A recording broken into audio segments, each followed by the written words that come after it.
Fala galera, meu nome é Danilo Pereira e este é o canal Vostok. Para falar do livro dessa semana, vamos contar uma simples história. No ano de 1987, na biblioteca de Lenin, em Moscou, foi descoberto um manuscrito datado de 1923, contendo um relato atroz de uma violência asfixiante, relatando um dos períodos mais sangrentos da história universal e principalmente da história da Rússia. E esse livro, um escritor que ficou sumido durante muito tempo, né? Ficou omitido a história desse cara, porque foi mais um que na era Stalin foi preso e fuzilado. O livro de hoje, O Tchekista, Vladimir Zazumrin. Vladimir Zazumrin, ele ficou muito conhecido na era Lenin, né? Quando Lenin tomou o poder, na época da Revolução Russa. Ele escreveu um romance chamado Dois Mundos, que nas próprias palavras de Lenin, ele afirmou: um romance terrível, mas um romance necessário. Vladimir Zazumrin nasceu, Pensa, né? Do lado de Moscou, mas foi um escritor siberiano dedicado desde cedo, teve uma característica assim de luta ideológica. Foi um cara que serviu muito o bolchevismo, né, na época da Revolução.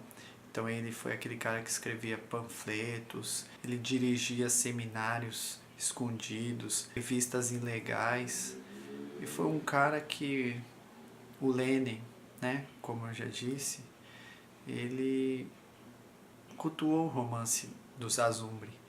Porém, depois desse período, o Zazumbre ele percebeu que o comunismo estava muito sangrento, o comunismo estava matando. Começou a criticar o comunismo, né?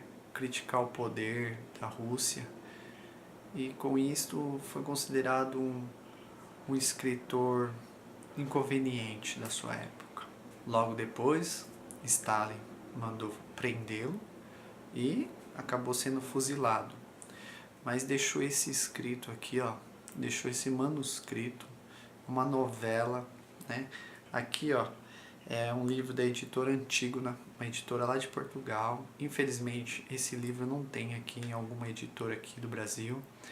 Foi traduzido por Antônio Pescada, que é um dos caras mais ferrados lá de Portugal, que traduz direto do russo. Para falar desse livro, gente, eu vou ter que superar muitas coisas, porque foi um relato atroz, assim, que marca qualquer um. Eu sou daqueles leitores que absorvem bastante a questão da história, né? E no livro anterior eu falei sobre a educação siberiana, né, do Nikolai Lenin, né, que fala sobre a máfia. Mas aqui, esse texto, o Tchekista, vai relatar a polícia da política. A polícia da política, que foi os primórdios da KGB aqui. A KGB nasceu da Tcheca, uma polícia da era Lenin que tinha apenas um ofício: fuzilar.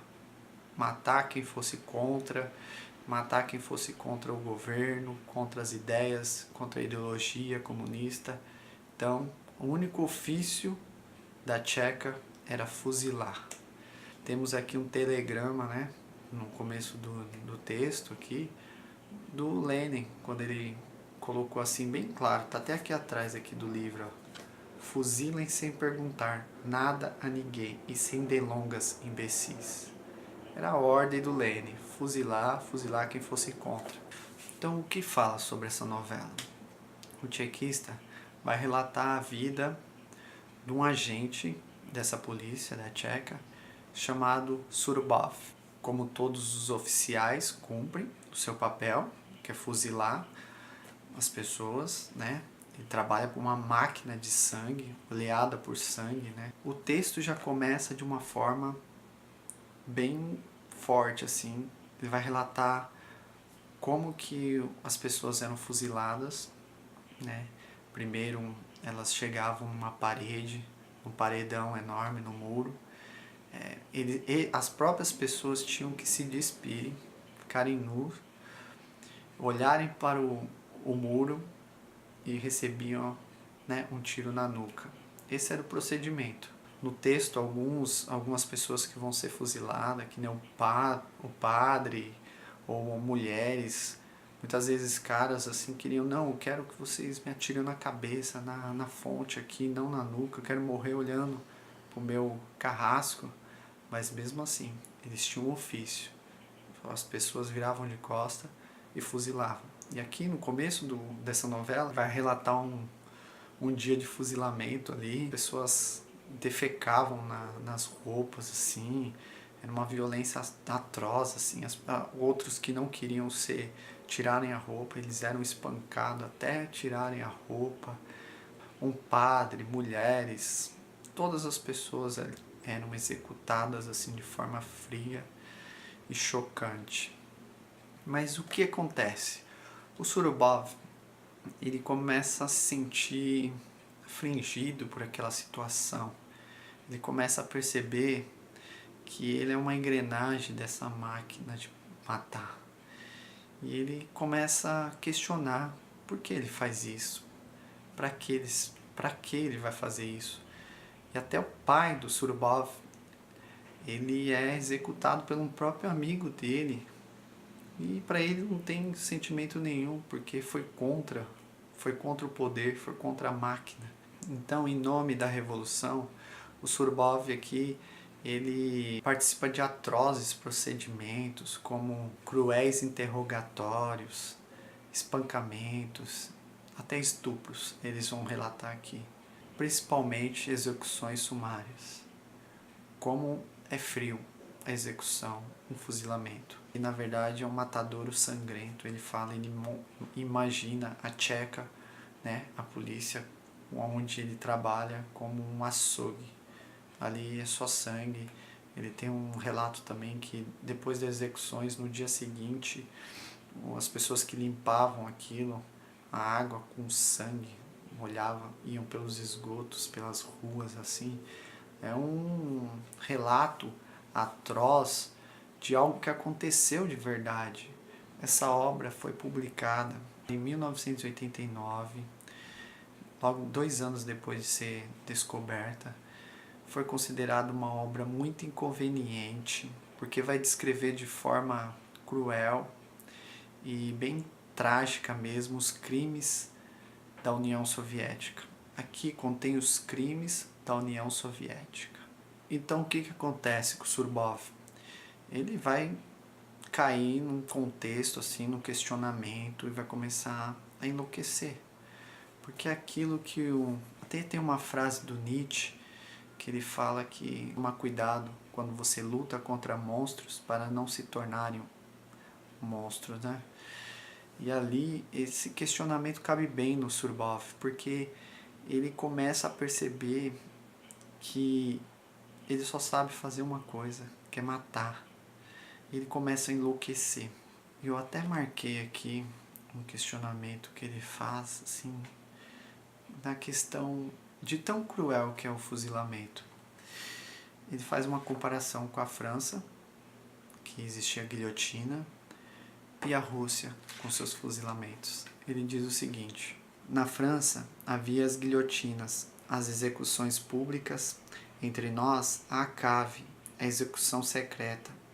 As execuções públicas envolvem a morte do criminoso, mesmo do mais perigoso, numa areola de martírio, de heroísmo. As execuções públicas fazem publicidade, dão força moral ao inimigo. As execuções públicas deixam os parentes e amigos um cadáver, uma sepultura. As últimas palavras, a última vontade, a data exata da morte. É como se o executado não fosse completamente destruído. A execução secreta, numa cave, sem quaisquer emoções exteriores, sem anúncio da sentença, a morte súbita tem nos inimigos um efeito esmagador. Uma máquina enorme, impiedosa, onisciente, que agarra inesperadamente as suas vítimas e absorve como uma picadora de carne.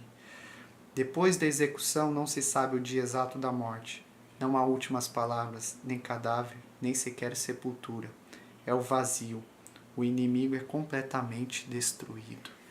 Então, essas são as palavras do Surbov sobre execução, sobre o fuzilamento, para vocês terem uma noção do peso dessas palavras, né?